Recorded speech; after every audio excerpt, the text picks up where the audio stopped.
والصلاة والسلام على سيد الأنبياء والمرسلين وعلى آله الطيبين وعلى صحبه أجمعين.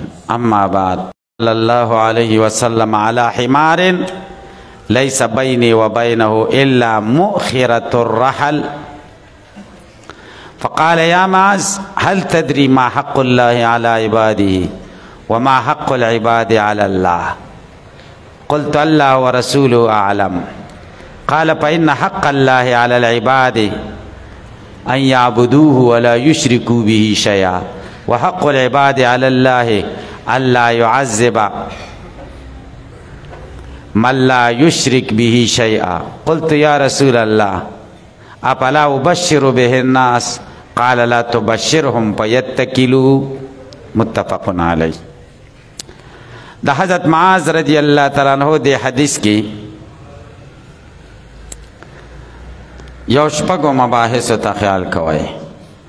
اول بحث احوال دراوی د حدیث شریف، دویم بحث مختصر تشریح د حدیث شریف، دریم بحث ما هو المقصود د حدیث شریف، حل د مفردات و اعتراضات و جوابات، شپږم بحث مسائل مستنبطه من الحدیث، دی حدیث کې کومو مسلو ته اشاره ده. اول بحث احوال د راوی د حدیث شریف. د دې حدیث شریف راوی ده سیدنا معاذ ابن جبل الانصاری الخزرجی رضی اللہ تعالی عنہ. د انصار د خزرج قبیله سره تعلق ده. د کنیت ابو عبد الرحمن ده. د اتلسو کالو په عمر کې مسلمان شوه. د بارک رسول الله صلی الله علیه وسلم توثیق کړي معاذ ابن جبل اعلمهم بالحلال والحرام، پټولو کې په حلال او حرام معاذ ابن جبل خپوي او دا دې د پاره وایي چې خلک ته استفاده وکړي.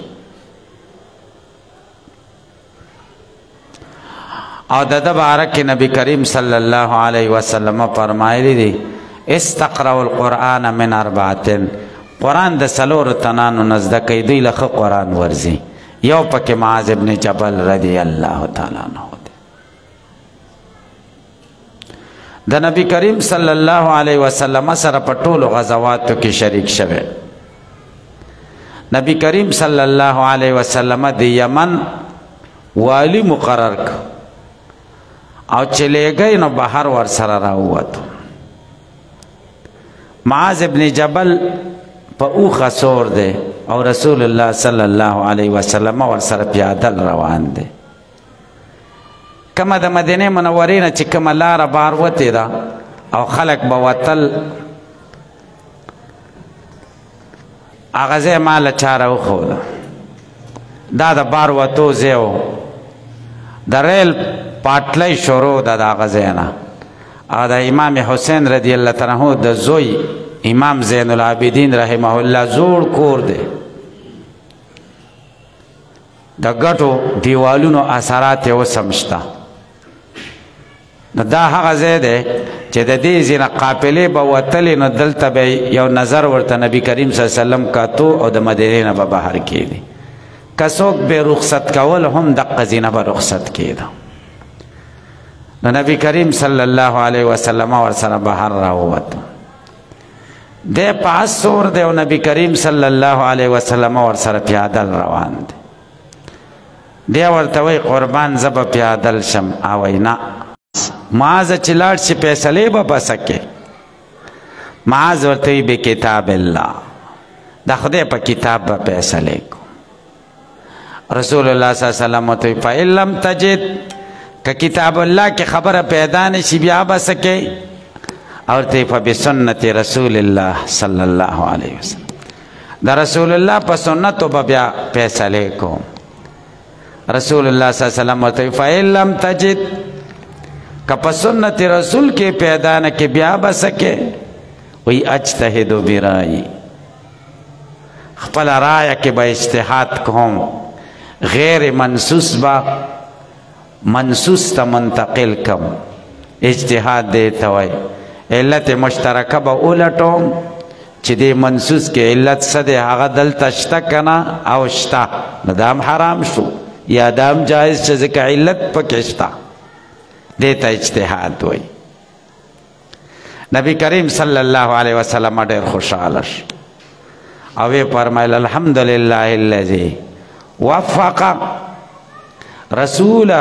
رسوله لما يحب به ويرضى. حمد هغه ذات لره دی چې دې برابر کړه د داسې خبرې سره د رسول قاصد د داسې خبرې سره برابر کړه چې په هغې باندې د رسول رضا دی او دا یې خوښه ده. دا روایت د حجتیت قیاس دپاره واضح او روښانه دلیل دی چې تاسو اصول شاشي او نورو کتابونو کې ویل. معاذ ته بیا نبی کریم صلی الله علیه وسلم راشه. نبی کریم صلی الله علیه وسلم ورته وایي جاړه ما خو چې ته به راشې او زه به نه یم. بیا ورسره رخصت وکړو. معاذ شاته را کتل د مدینې دیوالونه او لارو له کتل او په ژړا و. تاسو وایي چې معاذ د نبی کریم صلی الله علیه وسلم عاشق و او نبی علیه السلام ورته وایي چې معاذ ته به راشې او زه به نه یم. نو چې په معاذ به څه تیر شوي او څنګه عشق و دې کتاب کې به راشي 4 صفحه کې یو ځلې رسول الله صلی الله علیه وسلم معاذ ته وایي یا معاذ انی احبک. معاذ تا سره مې ډېر محبت. دا شپه به په معاذ څنګه تېره شوي چې رسول الله ورته وایي معاذ تا سره مې محبت دی. معاذ ورته وایي قربان تا سره مې ډېر محبت دی. معاذ بیا راغی څه وخت وروسته راغی رسول مدینه صلی الله علیه وسلم آثار نو د نبوت هغه چمک او روښانتیا او د وحی د نزول هغه برکات نو. مدینه ورته آباد مدینه ورته ویرانی او شاړه ښکاره شوه. معاذ رضی الله تعالی عنہ په 18 کلنۍ کې مؤمن ایمان راوړی او په 15 کلنۍ کې وفات شوی. معاذ رضی الله تعالی عنہ پشان حسین جمیل او سخی صحابی په انصارو کې بل نو. نهایت جمیل نهایت حسین نهایت سخی صحابی. نو نبی کریم صلی الله علیه وسلم بچی چاته ته معاذ بیزان سره بیو او په لاره به ورسره علمی خبرې کولې لکه دې حدیث کې چې دي بحث مباحثه خبرې به ورسره کولې. بیا چې کله د حضرت عمر رضی الله تعالی عنہ د خلافت دور شو نو په 18 هجری کې د شام ته لاړ. په یوه غزوه کې شریک و چې طاعون بیماری د وبا ولګېدل او هغې کې وفات شو. د عمر 15 کاله و. النساء ان یلدنا مثل معاذ. ښځې عاجزه دي چې د معاذ په شانې بچي راوړي. د معاذ په شانې بچي څوک نشي راوړی. دین ابو عبیده ابن الجراح رضی الله تعالی عنہ هم وفات شوی و.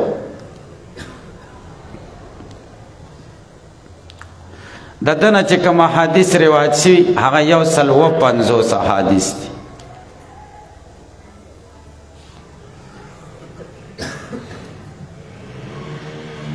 معاذ رضی الله تعالی عنہ وایي كنت ردف النبي صلی الله علیه وسلم. زه د نبی علیہ السلام پسې شاته ناسم. ردف شاته ناستې ته وایي. ردیف هغه سړي ته وایي چې چا پسې په مرکب شاته ناست. علی حمار په خره باندې. دا هغه وخت کې ښه د عزت سورلي وه. مرکب به وایې ګورئ په مرکب لیس بینه بیني و بین. تاسو اس او یا څاروی کتلی دی چې په هغې باندې سړی ناست دي او هغه د لرګي یو شی جوړ کړی په هغې باندې سور سړی ناست او قیزې نیولي د لرګي شی هم کتلی دغه د لرګي د سیز دوه حصې ګورئ دا مخکې دا سر هم داسې اوچتي او دا بل شاته سر یې اوچتي خیال هم کړی که نه دې منځ کې سړی ناست نو شاته شي ته مؤخرة الرحل وایي زما د ده په منځ کې دقه و دا شدت اتصال ته اشاره کوي چې داسې وخت و چې نبي علیه السلام سره زه داسې نږدې وم نو نبی کریم صلی الله علیه وسلم راته وفرمایل یا معاذ ای معاذه هل تدری ته پوهېږي ما حق الله علی عباده قلت ما ورته الله ورسوله اعلم الله او د الله رسول ډېر ښه پوهېږي قال نبی کریم صلی الله علیه وسلم راته وفرمایل فإن حق الله على العباد حق د الله تعالی په بندګانو دا دی ان یعبدوه چې دوی به د خدای عبادت کوي ولا یشرکو به شیئا د خدای سره به هېڅوک نه شریک کوي وحق العباد او حق د بندګانو علی الله په خدای دا دی الله يعذب چې خدای به نه عذابوي من هغه څوک لا یشرک به شیئا چې شریک نه جوړ کړی د الله سره څه شی څوک چې شرک ونه کړي خدای عذاب نه ورکوي نو دا خو ډېره خوږه خبره ده قلت ما ورته یا رسول الله افلا ابشر به الناس خلکو له زیری نه ورکوم قال نبی کریم صلی الله علیه وسلم راته وفرمایل لا تبشرهم خلکو له زیری مه ورکوه فیتکلوا بیا به په همدې خبره باندې بروسه کوي نور اعمال به نه کوي چې بس موږ خو کلمه ویلې ده او شرک نه کوو جنت له به ځو دریم بحث مقصد د حدیث شریف مقصد د حدیث شریف څه دی نو د الله په جانب کې چې کوم حق راغلی هغه په معنا د واجب سره خلکو واجب دي چې د خدای عبادت وکړي او د بنده په ځای کې چې حق العباد علی الله حق په معنا د جدیر او لایق سره وحق العباد علی الله او لایق دي بندگانو ته په الله باندې او مناسب دي د بندگانو د پاره په الله چې داسې کار وکړي وجوب نشو دویم جواب بداو کې چې د حق نه مراد حق به معنای واجب هم شي بیا هم د وجوب نه مراد وجوب شرعي یا وجوب عقلی نه دی بلکې د وجوب نه مراد وجوب تفضلی دی دا خو مې څو کرته درته ویلي کړه وجوب تفضلی دی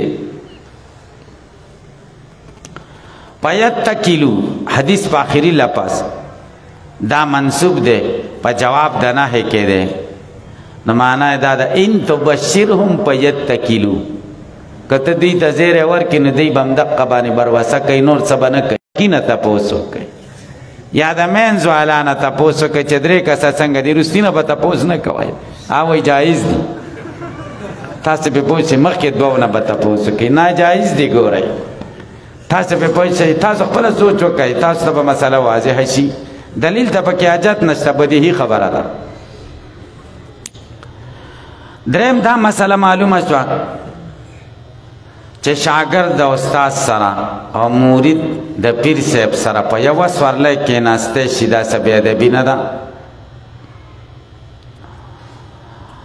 او څلورم دا مسله معلومه شوه چې په لاره کې سفر کې علمي بحث کې نو دا هم څه بده خبره نه ده وخت به نه ضایع کې علمي بحث کوه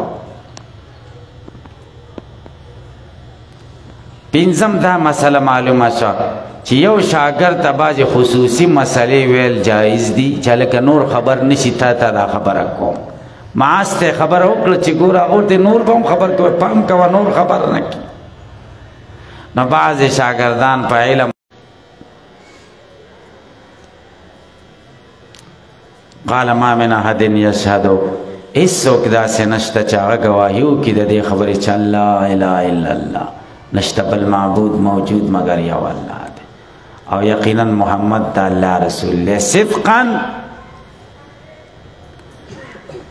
دا شهادت د صدق وکړي د زړه د تله من قلبه د زړه نه الا حرمه الله علی النار مگر دی به خدای بند کړي په اور له به نځي د جهنم قال یا رسول الله فلا اخبر به الناس خلق نه خبروم دا خو ډېره خوشحالۍ خبره ده فیستبشروا دا خلق بم خوشحاله شي. قال رسول الله صلی الله علیه وسلم اذا یتکلوا بیا به خلق پم دې خبرو بروسه کوي، نور کارونه به نه کوي. فاخبر بها معاذ عند موتی، حضرت معاذ خلق خبر کړ په دې باندې د مرګ په وخت کې تعصما دې دپاره چې د ګناه نه بچ شي، حدیث پټ نه شي. متفقون علیه.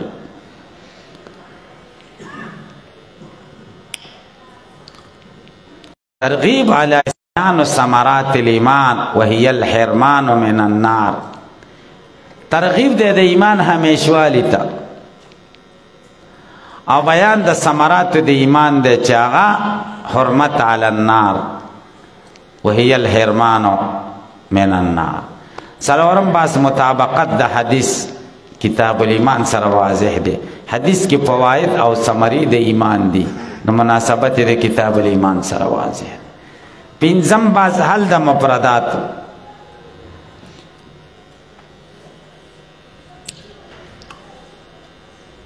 ان النبي صلی الله علیه وسلم، ګورئ النبي صلی الله علیه وسلم اسم د ان ده، ومعاذ ردیفه علی الرحل دا جمله اسمیه حال ده. او قال یا معاذ دا خبر د ان ده، ان النبي صلی الله علیه وسلم قال یا معاذ. الکه په پوښتای او په منځ کې دا ومعاذ ردیف علی الرحل دا جمله حالیه ده.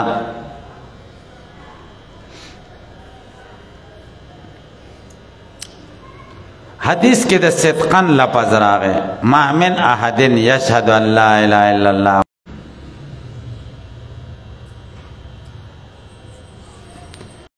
مفعول مطلق ته. یشهدو شهادتن صدقن یا شهادت صدقن، او یا دا حال ده یشهدو صادقن، او یا یشهدو و یصدقو صدقن. مفعول مطلق ده ده یصدقو دفع من قلبی دا صفت ده ده صدقن. صدقا کائنا من قلبی واقعا من قلبی، دا من قلبی صفت ده صدقا سره ولی ویلی ځکه صدق دو قسمه ده، یو دا چې من قلبی یو دیم دا چې من قلبی نه.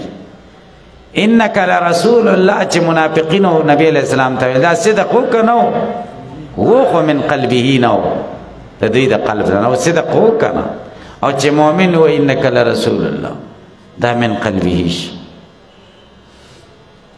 فاخبر تا تعصمن د اخبار د پاره علت ته. معاذ دا خبر ول اخکار کړ چې د ګنا نه بچ شي تعصمن. تاسو باندې به اعتراض ورشي، تعصم خو باب تفاعل دی، او باب تفاعل خو اکثر د دخول پیل د پاره راځي.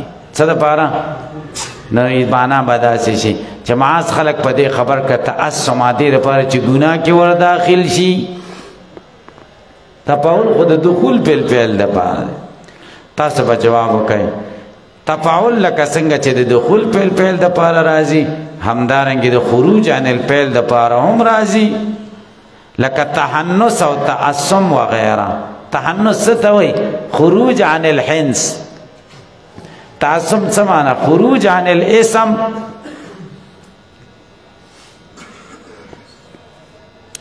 نو داخل کو تزه داویم په استبشرو څه معنی؟